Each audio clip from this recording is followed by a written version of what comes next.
نحمده ونصلي ونسلم على رسوله النبي الأمين المقين الحنين الكريم الرؤوف الرحيم أما بعد بسم الله الرحمن الرحيم. محترم المقام غلام مصطفیٰ کھر صاحب، علامہ محمد امین شہیدی صاحب، محترم میاں عمران مسعود صاحب، محترم المقام حبیب اکرم صاحب،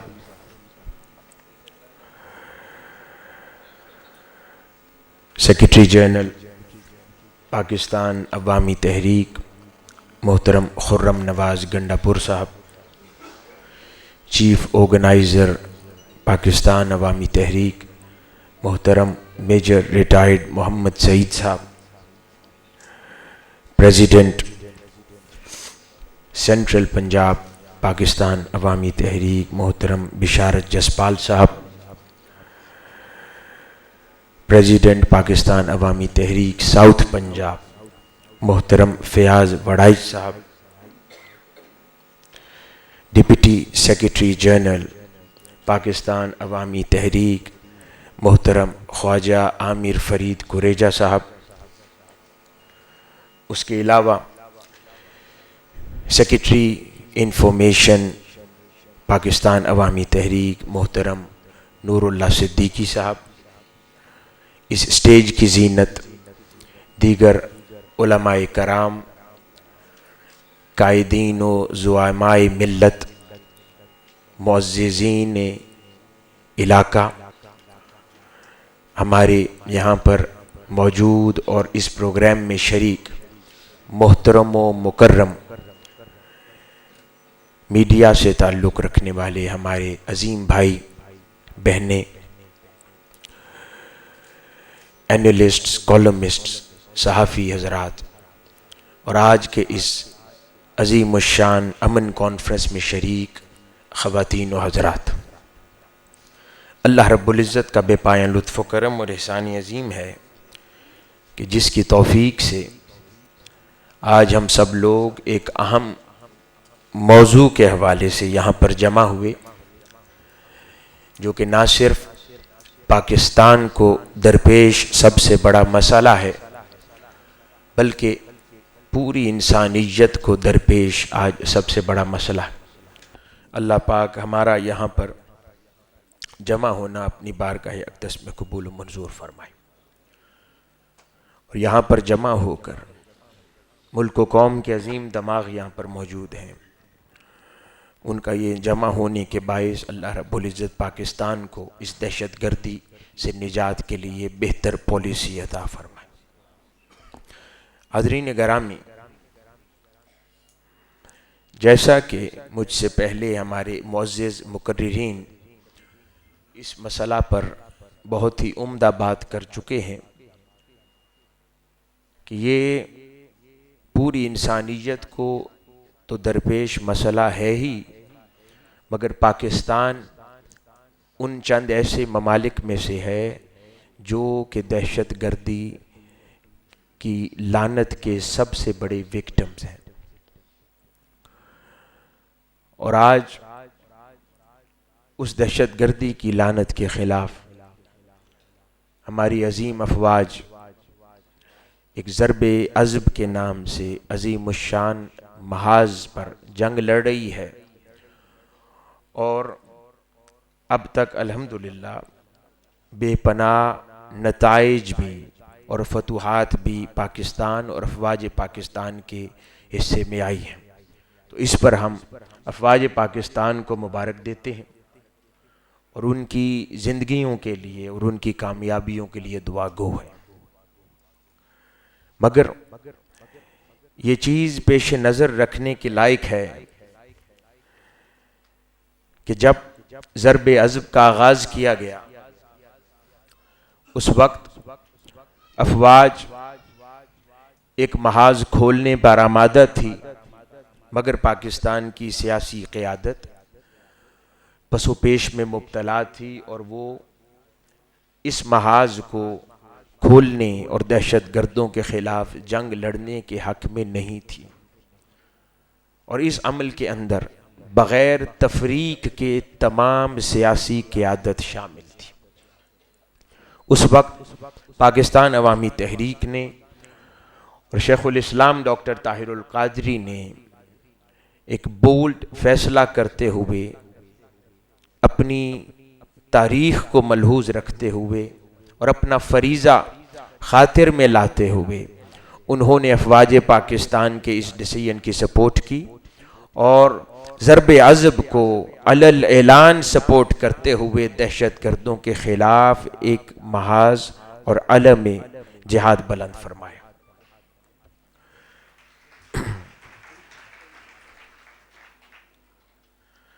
2015 کا جو سال ضرب عضب کے دوران گزرا، اس میں دہشت گردی کے 1206 واقعات اب تک رجسٹر ہوئے ہیں، جس میں 1723 افراد جاں بحق ہوئے اور 3000 سے زائد پاکستانی شدید زخمی ہوئے۔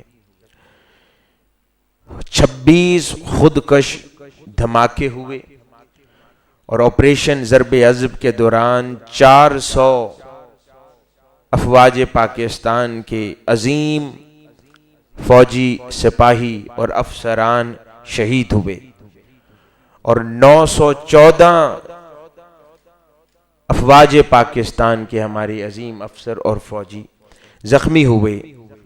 اور حاضرین گرامی، زمانہ امن میں یہ سب سے بڑی فوجی قربانی ہے جو اس دہشت گردی کی جنگ میں دی گئی ہے۔ اس پر ہم سب اپنی افواج کو سلام پیش کرتے ہیں۔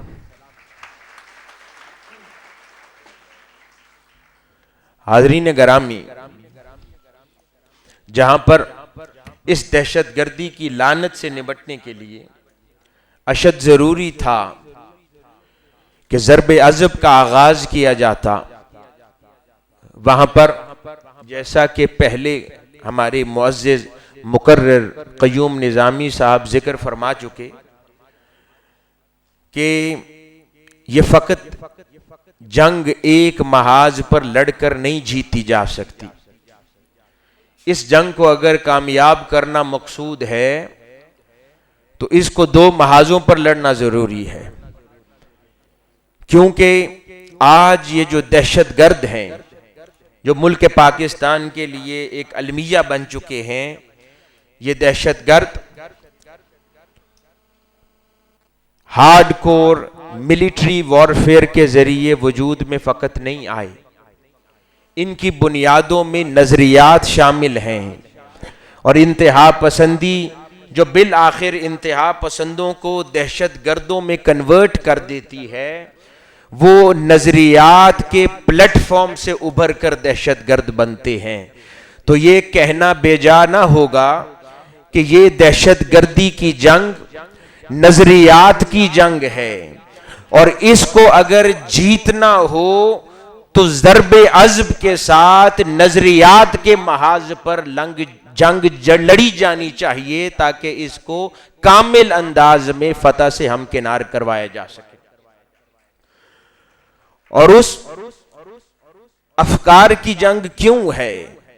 وہ اس لیے کہ افکار انسان کو لبرل بھی کرتے ہیں، افکار انسان کو انتہا پسند بھی کرتے ہیں، اور افکار انسان کو دہشت گرد بھی بناتے ہیں۔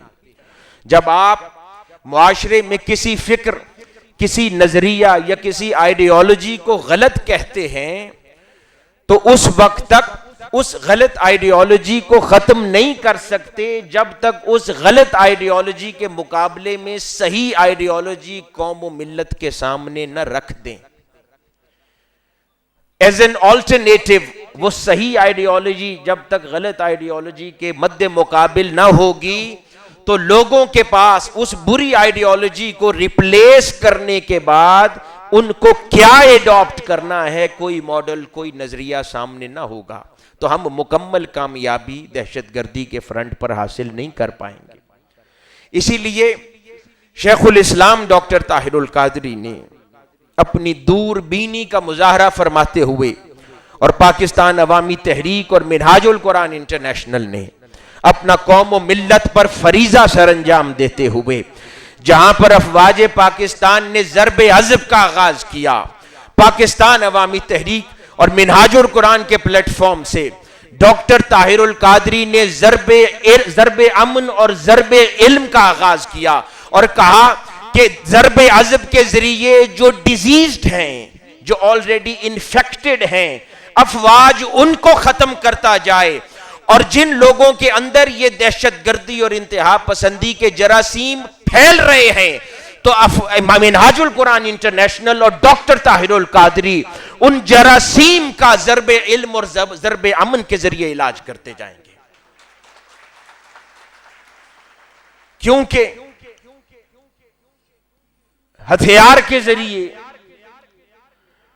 اگر ہم دہشت گردوں کو ختم بھی کرتے جائیں، اگر انتہا پسندی کے جراثیم معاشروں میں ایگزسٹ کرتے رہیں گے اور ان کا علاج نہ کیا جائے گا تو یہ افواج سینکڑوں ہزاروں دہشت گردوں کو ختم کر کے اپنی بیرکس میں لوٹے گی. ہزاروں اور دہشت گرد پھر تیار ہوں گے معصوموں کی جان لینے کے لیے، کیونکہ جراثیم کا علاج نہیں ہو رہا. جو انفیکشن معاشرے میں پریویل کرتی ہے اس کا علاج نہیں ہو رہا. جب تک وہ علاج ممکن نہیں ہوگا تب تک یہ جنگ کامل انداز میں جیتی نہیں جا سکتی. حاضرین گرامی، یہ جو دہشت گرد ہے یہ اوور دا نائٹ پروڈیوس نہیں ہوتا، یہ ایک فیز ہے، سٹیپ وائز.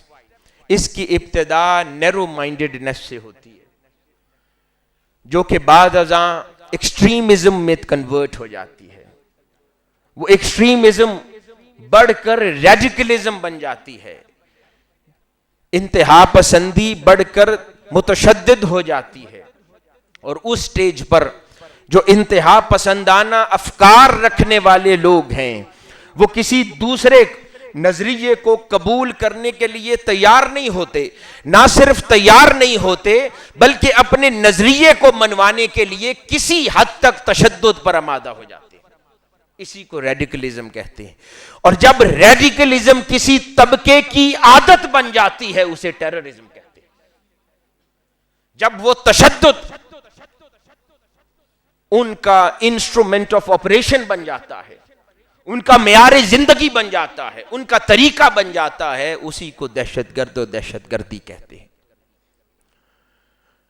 اب مفکرین اور بین الاقوامی جو اینالسٹ ہیں جن کی ان پیس سٹڈیز پر ایکسپرٹیز ہیں وہ تذکرہ کرتے ہیں اور لکھتے ہیں کہ یہ سٹیپس جو ہیں جس پر چل کر کوئی دہشت گرد بنتا ہے اس کے کئی عوامل اور کئی وجوہات ہیں. ان میں ایک سب سے بڑی وجہ کسی بھی معاشرے میں انصاف اور جسٹس کا نہ ہونا ہے. معاشرے کے اندر غربت اور افلاس کا پایا جانا ہے.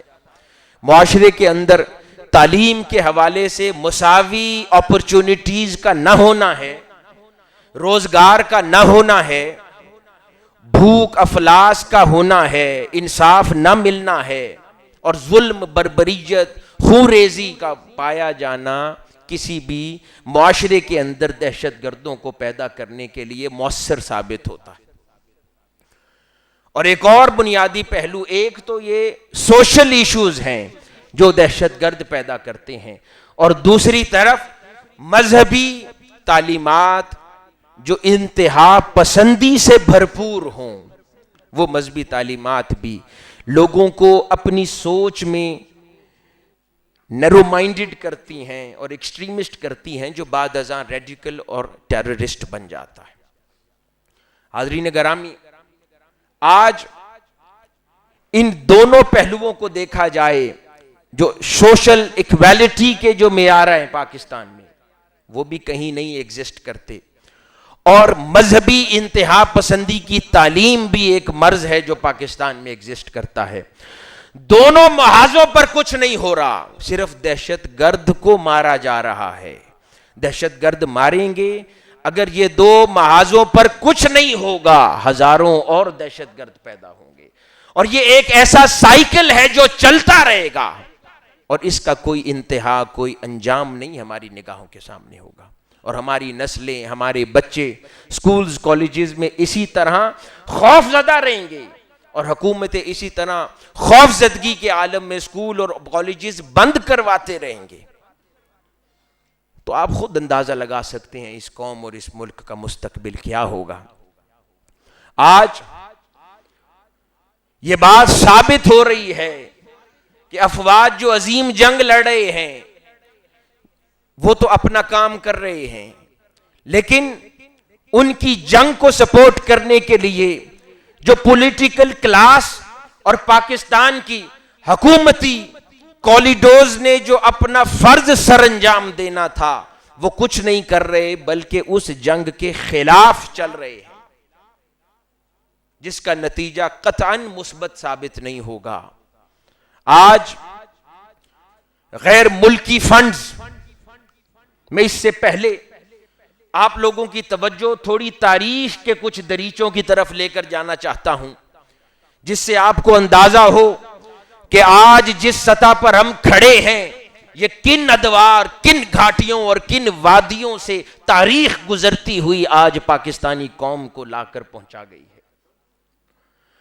پاکستان کا نظام تعلیم دیکھا جائے، میں نے عرض کیا کہ سوشل انجسٹس اور inequality of education standard and opportunities, روزگار کی اپرچونٹیز میں انیکویلٹی، وہ دہشت گردی کو فروغ دیتی ہے۔ آج پاکستان بدقسمتی سے کلاس ڈیوائیڈ کا سب سے بدترین شکار ہے۔ بہت سارے ممالک کے متعلق یہ کہا جاتا تھا، مگر ایک پاکستان ایسا ہے جو نہایت غریب ہے، ایک پاکستان ایسا ہے جس کو کوئی فرق نہیں پڑتا، ایک پاکستان ایسا ہے جو پاکستان میں رہتے ہوئے دنیا کی سب سے اعلیٰ ترین زندگی گزارتے ہیں، اور ایک پاکستان ایسا ہے جن کا جینا مرنا ان امیروں کی خدمت اور غلامی سے ہے، جس دن بیماری کی حالت میں بھی وہ کام کرنے کے لیے گھروں کو نہ جائیں تو ان کے گھروں میں فاقے ہوتے، وہ بھی پاکستان ہے۔ یہ انیکویلٹی نہیں ہے تو اور کیا ہے؟ ایک پاکستان وہ ہے جہاں پر ایم این اے کا بچہ سرے عام قتل کر دیتا ہے، کوئی پوچھتا نہیں ہے، اور دوسرا پاکستان وہاں وہ ہے کہ غریب ماں اس اپنے اکلوتے بیٹے کے قتل کا مقدمہ درج کروانے نہیں جاتی کہ میرے گھر میں شادی کے انتظار میں بیٹیاں بیٹھی ہیں، ایک وہ بھی پاکستان ہے۔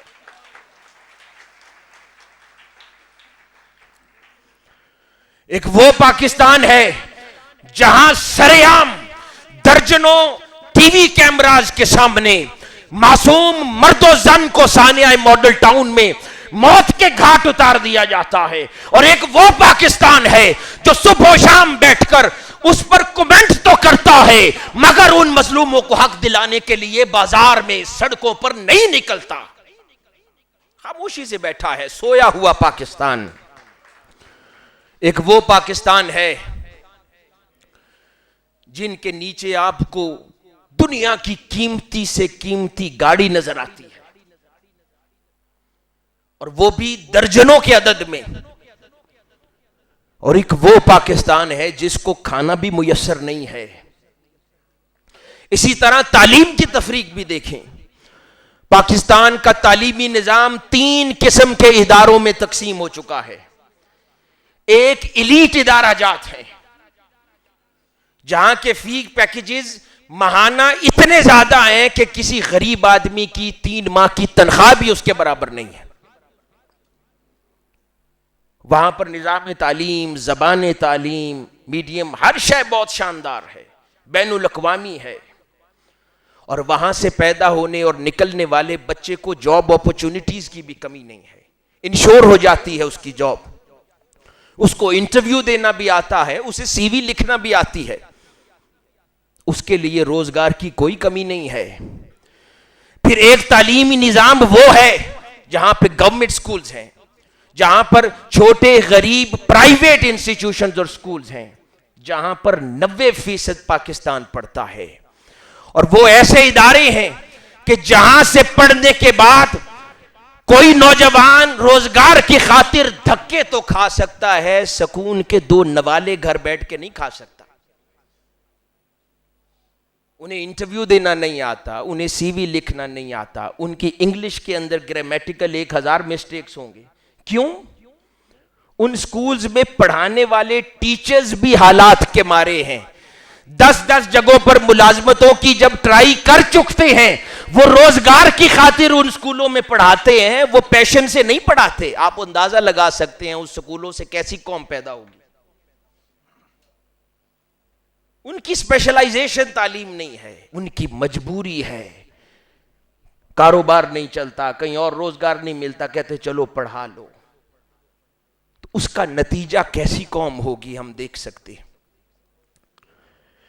پھر جو وہ بھی افورڈ نہیں کر سکتے تو تیسرے درجے پر وہ مدارس آ جاتے ہیں جو بچوں کو رہائش بھی مفت دیتے ہیں، کھانا بھی مفت دیتے ہیں، تعلیم بھی مفت دیتے ہیں۔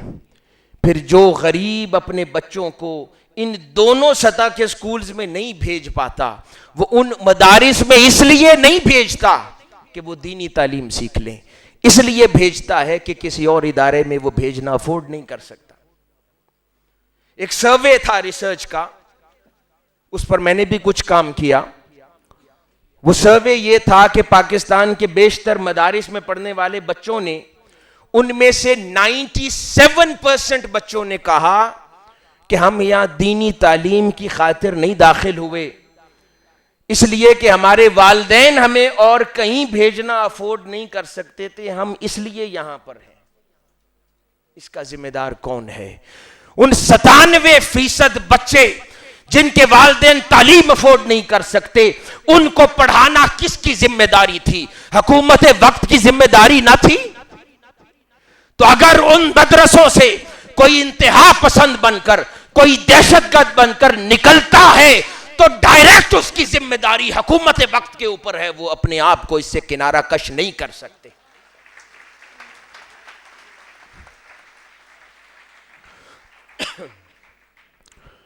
یہ مدارس ہمیشہ سے ایسے نہ تھے، آج سے 1200 سال پہلے یہی مدرسے تھے جنہوں نے اسلامک سیولائزیشن کو اس کی انتہا تک پہنچا دیا تھا۔ یہی مدرسے تھے جہاں سے امام اعظم ابو حنیفہ بھی پیدا ہو رہے تھے، اور جابر بن حیان جیسے فادر آف مسلم سائنٹسٹ بھی پیدا ہو رہے تھے، اور ابو علی سینا جیسے میڈیکل سائنٹسٹ اور میڈیکل ڈاکٹرز بھی پیدا ہو رہے تھے۔ الگ الگ مدرسوں سے نہیں پڑھتے تھے، یہ سب ایک جیسے مدرسوں کے تعلیم یافتہ تھے، یعنی ان میں جامعیت تھی۔ اور اس کی ابتدا کہاں سے ہوتی ہے کہ امام جعفر صادق رضی اللہ تعالی عنہ، ان کی بارگاہ سے، ان کی تعلیم سے، ان کی توجہ سے، ان کی خیرات سے ایک ہی جگہ پر پڑھ کر امام اعظم ابو حنیفہ فقہ کی سائنس کے امام بنتے ہیں، اور جابر بن حیان ماڈرن سائنس کے امام بن جاتے ہیں۔ تو یہ در اور خیرات کس کی ہے؟ رسول اللہ صلی اللہ علیہ وآلہ وسلم کے گھرانے کی خیرات ہے کہ وہاں سے سائنسدان بھی پیدا ہوتے ہیں اور امت مسلمہ اور شرعی علوم کے امام بھی پیدا ہوتے ہیں۔ تو دین تو یہ ہے، مگر آج جو مدرسہ ہے وہ ایسا کیوں ہے؟ اس کی ایک طویل کہانی ہے۔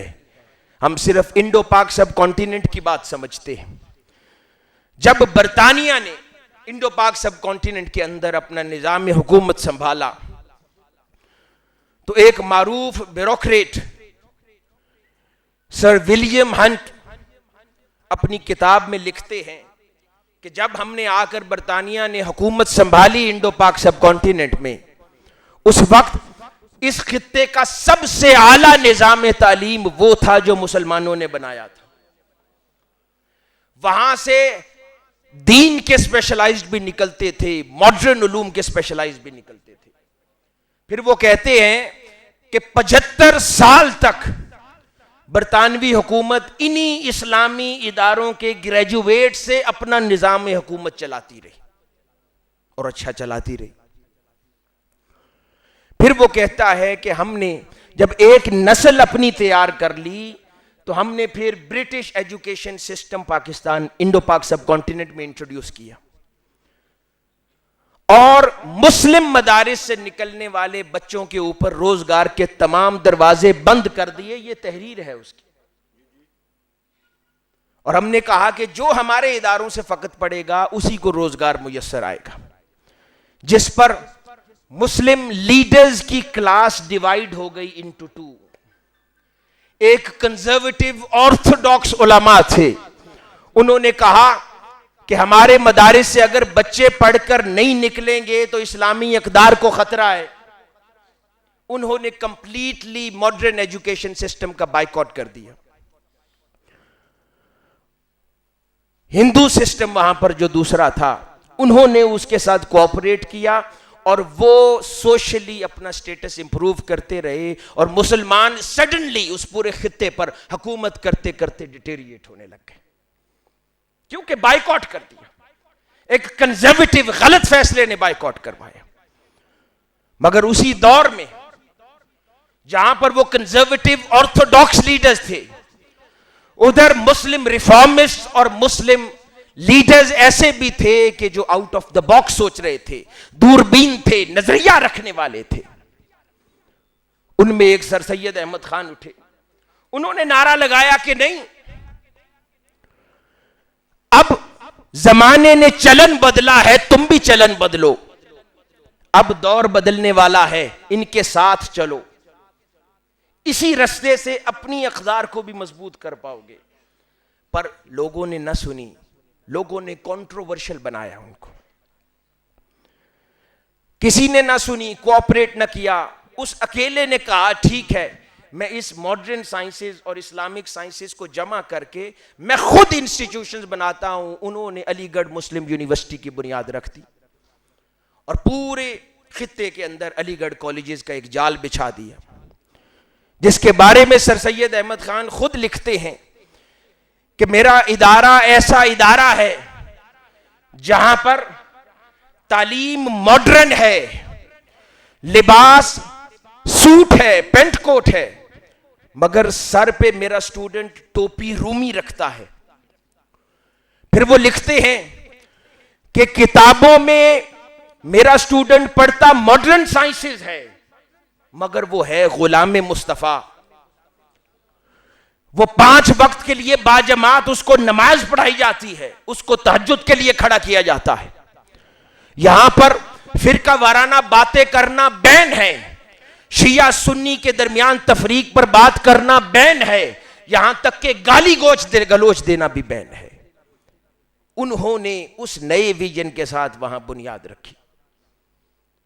خیر وہ اپنی جنگ لڑتے گئے, اتنی پاپولیرٹی حاصل نہ ہوئی, لیکن وہ اگر ایک ادارہ بھی نہ بناتے اور انہی بھیڑ چال چلنے والے لیڈرز کی راہ پر چلتے رہتے تو پاکستان موومنٹ کو وہ مٹھی بھر چند لیڈرز بھی میسر نہ آتے جو علی گڑھ یونیورسٹی نے بنا کر دیے تھے. کئی لوگ ان سے علمی اور مذہبی اختلاف رکھتے ہیں, میرا موضوع وہ نہیں ہے, میں وہ بات نہیں کر رہا. میں as political social educational reformist کی بات کر رہا ہوں. اس کے بعد علامہ اقبال اٹھے. اس زمانے میں پھر ملا اپنی راگ الاپ رہا تھا, پیر اپنی بات کر رہا تھا, سیاستدان اپنی بات کر رہا تھا, ہر کسی کا منہ جدا جدا سمتوں کی جانب تھا. اس میں پھر ایک آواز اٹھی مرد حق کی, اور انہوں نے کہا نہیں, علوم اثریہ اور علوم سائنسی, علوم دینیہ کو جمع کرو, ایک جگہ پر جمع کرو, کردار مصطفی لاؤ, سائنس ماڈرن جمع کرو, اور ایک ایسی نسل پیدا کرو جو پاکستان کو چلائے. وہ ایک مرد کلندر بات کرتا رہا پر لوگوں کی بات سمجھ میں نہ آئی. پھر پاکستان بنا, اسی دوسرے نظام جو برطانیہ نے خطے کو دیا تھا, اسی کی پیداوار نے حکومت کا نظام اور باغ دوڑ سنبھال لی جو آج تک ہم بھگت رہے ہیں. یہ دوسرا فیز تھا. پھر تیسرا فیز 70s اور 80s کا دور آیا جب امریکہ نے افغانستان میں کولڈ وار چھیڑ رکھی تھی. وہ یہ زمانہ ہے جہاں پر ان کو کچھ اندھے جہادی چاہیے تھے, سو کالڈ جہادی. انہوں نے پاکستان کے اندر اتنی تیز رفتاری کے ساتھ وہ مدارس قائم کیے کہ ہماری سوچ 1947 میں پاکستان میں مدرسوں کا عدد صرف 148 تھا. 148 مدارس کل تھے 1947 میں. 2002 میں جب اس کا شمار کیا گیا تو عدد 25,000 کو پہنچ گیا. 2008 میں یہ عدد 40,000 کو پہنچ گیا صرف 6 سال کے اندر, اور آج یہ عدد 50,000 کو ایکسیڈ کرتا ہے. یہ کیا ہے؟ کوئی مانیٹرنگ نہیں ہے, کوئی نظام نہیں ہے. کیوں کہ دہشت گردی, غربت, افلاس بڑھ رہا ہے, کوئی اس کو پوچھنے والا نہیں ہے. لوگ افورڈ نہیں کر پاتے. ان کے گھروں میں مدرسے والے جا کر کہتے ہیں اپنے بچے ہمیں دے دو, وہ دے دیتے ہیں خوشی سے. یہ سفر جاری ہے. تو ڈاکٹر طاہر القادری نے اس زمانے میں بہت سے علماء تھی, تنظیمیں تھی, تحریکیں تھی, میں نام نہیں لیتا, آپ سب واقف ہیں, جو مدارس بنا رہے تھے. اس دور میں ڈاکٹر طاہر القادری نے پھر وہی کلندرانہ اور مرد حق ادا صدا بلند کی اور کہا نہیں, میری قوم کو نہ مدرسہ چاہیے نہ فقط سیکولر سکول چاہیے, میں پھر اس قوم کو منہاج القرآن کے ایسے عظیم ادارے دوں گا, منہاج یونیورسٹی کی شکل میں ایسی یونیورسٹی دوں گا, منہاج سکول اور کالجز کی شکل میں ایک ایسا نیٹ ورک دوں گا جہاں سے پھر رومی, رازی, فارابی اور جابر بن حیان جیسی شخصیات پیدا ہوں گی جو کردار میں غلام مصطفیٰ ہوں گی اور دنیا کی سائنس کی امام ہوں گی.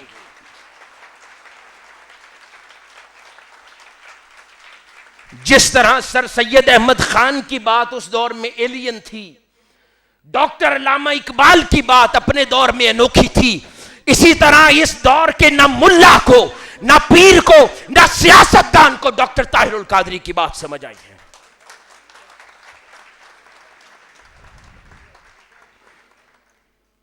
مگر اللہ رب العزت ایسی شخصیتیں بھیجتا ہے تاکہ اچھائی بالکل معاشرے سے ختم نہ ہو جائے, چاہے 2-4 انسٹیٹیوشنز ہی, حق زندہ رہتا ہے اور اسی سے خیر پھوٹتی رہتی ہے. حاضرین گرامی, یہی ماڈل منہاج یونیورسٹی کا ہے کہ وہاں پر رہنے والے بچے 5 وقت نماز کے لیے اٹھتے ہیں, نماز تہجد کے لیے اٹھتے ہیں, دنیا کی ہر سائنس انکلوڈنگ انجینئرنگ اور میڈیسن پڑھتے ہیں, لیکن اپنے کردار اور اخلاق کے اندر غلام مصطفیٰ ہے صلی اللہ علیہ وسلم. امن پسند مسلمان ہے, سب سے محبت کرنے والے ہیں, دہشت گردی سے نفرت کرنے والے ہیں, فرقہ واریت سے نفرت کرنے والے ہیں, اور اتحاد امت اور اتحاد انسانیت کی بات کرنے والے ہیں. حاضرین گرامی, جب یہ دور یہاں تک پہنچا اور حکومتی سرپرستی انڈو پاک سب کانٹیننٹ کے زمانے سے ہی مدرسوں پر سے ختم ہو گئی, ان کو وسائل کی مشکلات آنے لگی. انہوں نے پھر بین الاقوامی طاقتوں سے رابطے کیے مدارس نے فنڈنگ کے لیے, تاکہ ہمیں پیسے دیے جائیں. بڑے معروف ممالک ہیں, میں نام نہیں لیتا, آپ جانتے ہیں سب کو, جنہوں نے پاکستان میں مختلف مدارس کی سرپرستی براہ راست شروع کر دی, جس کا نتیجہ یہ ہوا پاکستان کی اپنی اساس, پاکستان کا اپنا نظریہ, پاکستان کی اپنی فکر ختم ہو گئی, اور بین الاقوامی نظریات, بین الاقوامی افکار اور انتہا پسندانہ افکار دین کے اوپر وہ ان پیسوں کے ذریعے ان مدارس میں آنے لگے. یعنی وہ پیسے نہ صرف پاکستان میں ضمیروں کے سودے کر رہے تھے, بلکہ وہ پیسے پاکستان میں دین اور مسالک کے سودے بھی کر رہے تھے. کئی مدارس ایسے ہوئے جو کچھ لبرل تھے, مگر جہاں سے فنڈ آ رہا تھا انہوں نے کہا نہیں اتنے سے کام نہیں چلے گا, تھوڑے اور متشدد ہو جاؤ. انہوں نے کہا اور متشدد ہو گئے, کئی چینلز قائم کر لیے. تو آج غیر ملکی فنڈز لینے والے, جو یہ رپورٹ پارلیمنٹ میں پیش کی گئی ہے وزیر داخلہ کی طرف سے, غیر ملکی فنڈز لینے والے مدارس جو ان کی نظر میں آئے ہیں، میں سمجھتا ہوں عدد بہت زیادہ ہے، چلو جو فیکچول ہے، جو یہ ریکارڈ پر لائے ہیں اسی کی بات کرتے ہیں۔ پنجاب فقط ایک صوبے کے اندر 147 مدارس ایسے ہیں جن کے متعلق ثابت ہے کہ وہ براہ راست باہر سے فنڈنگ لیتے۔ بلوچستان میں 30 مدارس ایسے ہیں جو براہ راست فنڈنگ لیتے ہیں۔ خیبر پختونخوا میں 12 مدارس ایسے ہیں۔ گلگت بلتستان میں 97 مدارس ایسے ہیں، اور سندھ میں ایک مدرسہ ایسا ہے۔ تو حاضرین گرامی، میں پوچھتا ہوں، اگر مدرسوں کی فنڈنگ یہاں پر دہشت گردی پھیلا رہی ہے جو کہ پھیلا رہی ہے، تو اس نیشنل ایکشن پلان کے ذریعے آپریشن پہلے سندھ میں ہونا چاہیے تھا یا پنجاب میں؟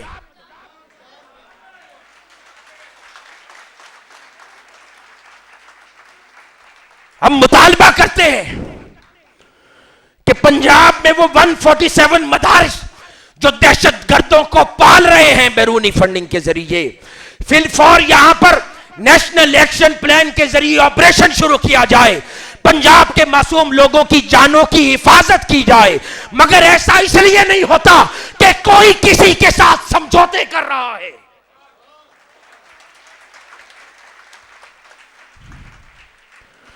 اس غریب قوم کے ساتھ کوئی سمجھوتا نہیں کر رہا، اس ملک کے ساتھ کوئی سمجھوتا نہیں کر رہا۔ ان سمجھوتوں سے اٹھ کر اس قوم کی حفاظت کرو، ملک کی حفاظت کرو۔ پنجاب میں آپریشن اس لیے نہیں ہوتا کہ ان مدارس کی سرپرستی براہ راست حکومت پنجاب کرتی ہے۔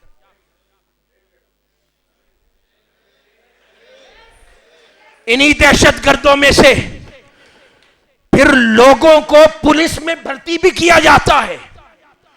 جس طرح کچھ لوگ سندھ میں اپنے سیاسی ورکرز کو بلدیہ کا ملازم کرتے ہیں، اس طرح پنجاب والے دہشت گردوں کو پولیس میں ملازم کرتے ہیں تاکہ ان کا روزگار چلتا رہے اور ان سے کام اپنی دہشت گردی کے کرواتے ہیں۔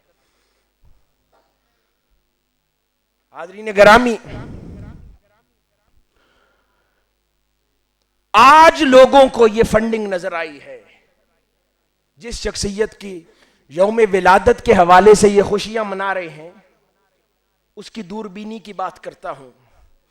1980 کے اندر 85-86 میں جب افغانستان کے اندر یہ کولڈ وار ختم ہو رہی تھی اور وہاں لڑنے والی ایک پوری نسل، کیونکہ نہ کوئی انڈسٹری تھی، نہ روزگار تھا، نہ جاب تھی، کچھ نہیں تھا، ان حالات میں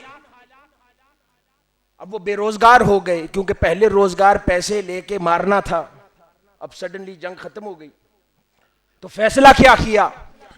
وہ ان بے روزگار دہشت گردوں کو لے کر پاکستان اور دیگر ملکوں کی طرف نکلے کہ ان کو وہاں پر مدارس میں انٹروڈیوس کروایا جائے۔ تو ایک بڑی تعداد میں ایک صاحب وہاں سے فارغ و تحصیل وہ نوجوان یہاں بھی لے کر آئے اور شیخ الاسلام ڈاکٹر طاہر القادری سے کہا، اس وقت پورے پاکستان میں کوئی انہیں دہشت گرد نہیں کہتا تھا، میں آپ کو یہ شخصیت کا ویژن بتا رہا، پورے ملک میں کوئی انہیں دہشت گرد اس وقت نہیں کہتا تھا، لیکن اس وقت تو ہیروز تھے نا وہ طالبان، افغانستان کا محاذ جیتا تھا۔ وہ اس وقت لائے اور کہا کہ ڈاکٹر صاحب ان کو اپنی انسٹیٹیوشنز میں رکھ لیں۔ اس شخصیت کے ویژن کو سلام کرتے ہیں جس نے اس وقت کہا کہ میں ان میں سے ایک بچہ نہیں رکھوں گا، یہ مستقبل میں میری نوجوان اس قوم کے بچوں کو دہشت گرد بنائیں گے اور ان کے استاد بنیں گے۔ پوری قوم نے دیکھا وہ لوگ اس ملک میں دہشت گردی کے ٹرینڈ سیٹرز بنے اور استاد بنے۔ باقی مدارس نے رکھا، آج اس کا انجام بھگت رہے ہیں۔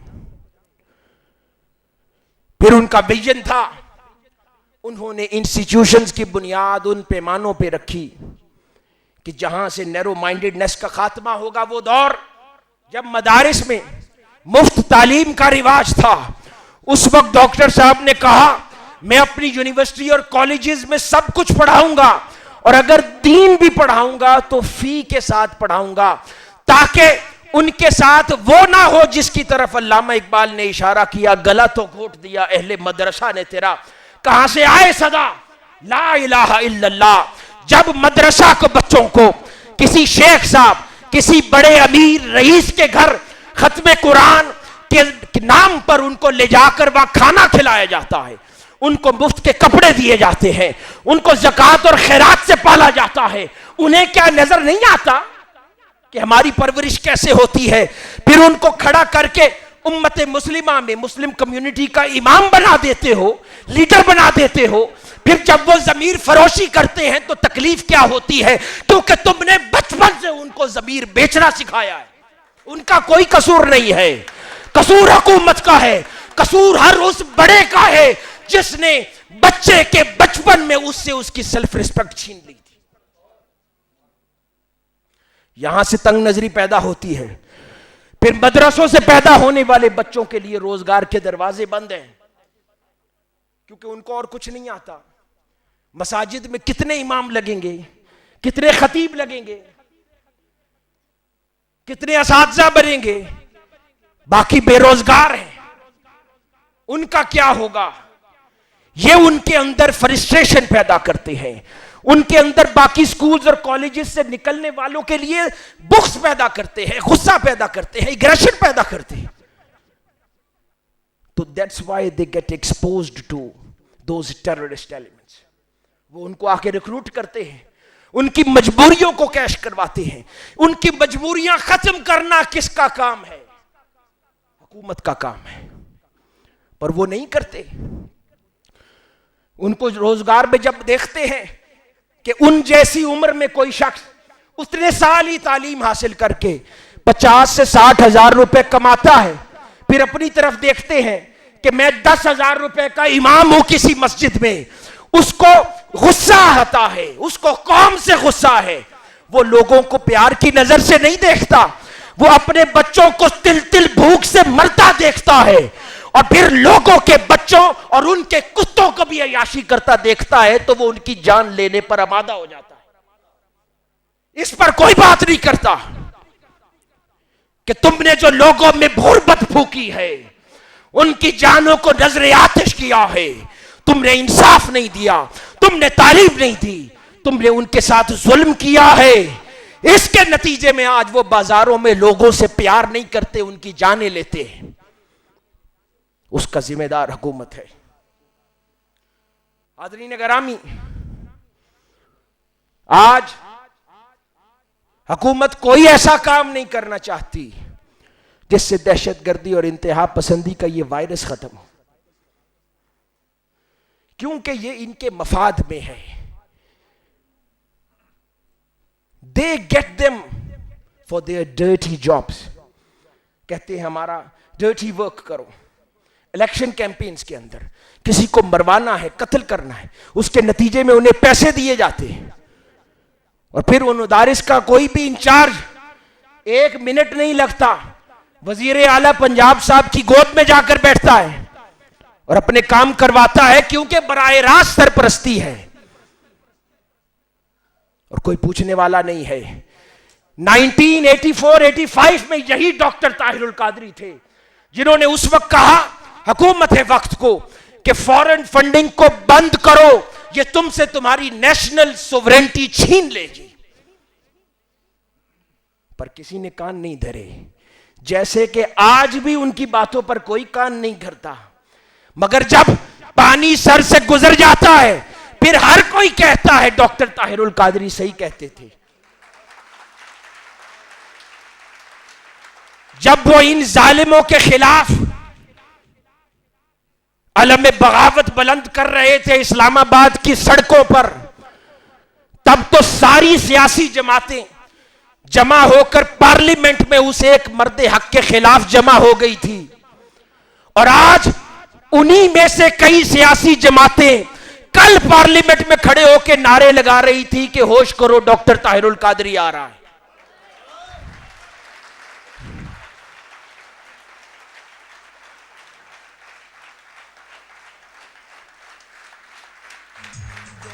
اس لیے حاضرین گرامی، یہی فرق ہوتا ہے مرد دوربین بصیرت رکھنے والی قیادت اور اندھی جہالت والی قیادت. یہی فرق ہے. یہ فرق قوم کو سمجھنا ہوگا.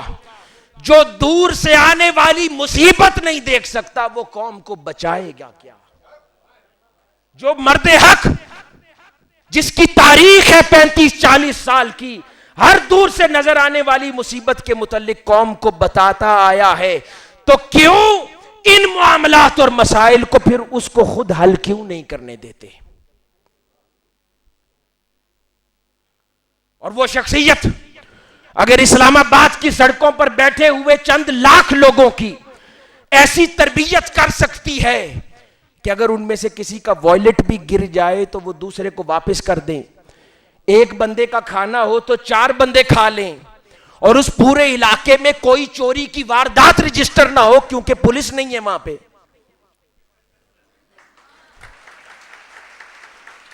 تو ایسی شخصیت اگر اللہ کے حکم سے پوری قوم کی تربیت کرے تو پاکستان کی قوم کیوں دنیا کی سب سے بڑی قوم نہیں بنے گی؟ میں بات کو ختم کرتا ہوں. اسی دوربینی کا نتیجہ ہے ڈاکٹر طاہر القادری کی امن کے حوالے سے اور پیس کے حوالے سے ان کا پیس کریکولم، فتویٰ کی عظیم الشان ریسرچ ورک، اور اس کے علاوہ 25 سے زائد 30 کے قریب ان کی امن اور علم امن اور اسلام کے صحیح تشخص کے متعلق کتابیں. انہوں نے تب یہ کام کر دیا تھا آج سے 10 سال پہلے جو باتیں آج قوم کر رہی ہے. تو ہم آج مطالبہ کرتے ہیں، اور میں امید کرتا ہوں کہ یہ آپ سب کی آواز ہوگی دلوں کی. ہم مطالبہ کرتے ہیں کہ ڈاکٹر طاہر القادری کے نصاب امن کو اور ان کی نصاب کے متعلق تخلیق کردہ کتابوں کو فی الفور نیشنل کریکولم کا حصہ بنایا جائے، قوم کی حفاظت کی جائے، ان کے افکار کی حفاظت کی جائے، ان کے انتہا پسندانہ افکار کو درست سمت پر موڑا جائے. دوسرا مطالبہ کرتے ہیں کہ فی الفور بین الاقوامی فنڈنگ جو مدارس کو آ رہی ہے اس پر روک لگائی جائے، اسے روکا جائے. نیشنل سطح پر اعلیٰ سطح کی ایک ایسی کونسل تشکیل دی جائے جس کو ہر مدرسے تک رسائی دی جائے تاکہ وہ ہر مدرسے کا نصاب اعلیٰ انداز میں دیکھ کر ان کے اندر سے انتہا پسندانہ لٹریچر کو نکال دے اور امن پر مبنی لٹریچر کو داخل کرے. ہر مدرسہ اپنے مسلک کے مطابق چلے مگر انتہا پسندانہ افکار، ایک دوسرے کو کافر کہنے والے اخبار، ایک دوسرے کا گلا کاٹنے والے افکار کو ختم کر دیا جائے.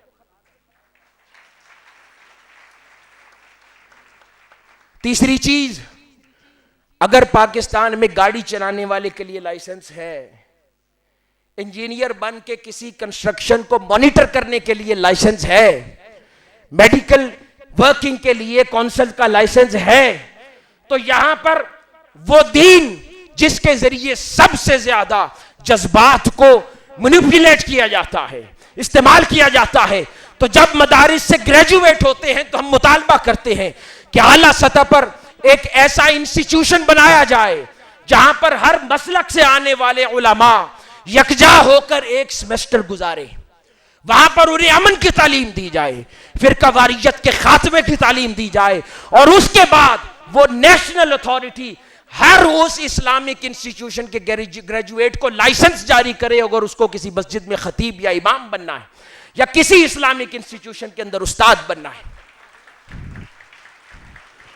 اور آخر میں ہم یہ بھی مطالبہ کرتے ہیں کہ ویسے تو ہر ایرے غیرے کو لون کا اعلان کرتے ہو، وہ لوگ جو اس وقت لاکھوں کی تعداد میں مدارس میں پڑھ رہے ہیں جن کا روزگار کا کوئی مستقبل نہیں ہے، ہم یہ مطالبہ کرتے ہیں کہ ان کے لیے آسان لونز، انٹرسٹ فری لونز، چھوٹے لونز کاٹیج انڈسٹری کے لیے مہیا کیے جائیں تاکہ اگر کوئی مذہبی انسٹیٹیوشن سے بھی گریجویٹ ہو کر اگر کہیں جاب نہیں کرتا تو اس کے پاس اپنی روزگار کے لیے بہتر مواقع ہوں.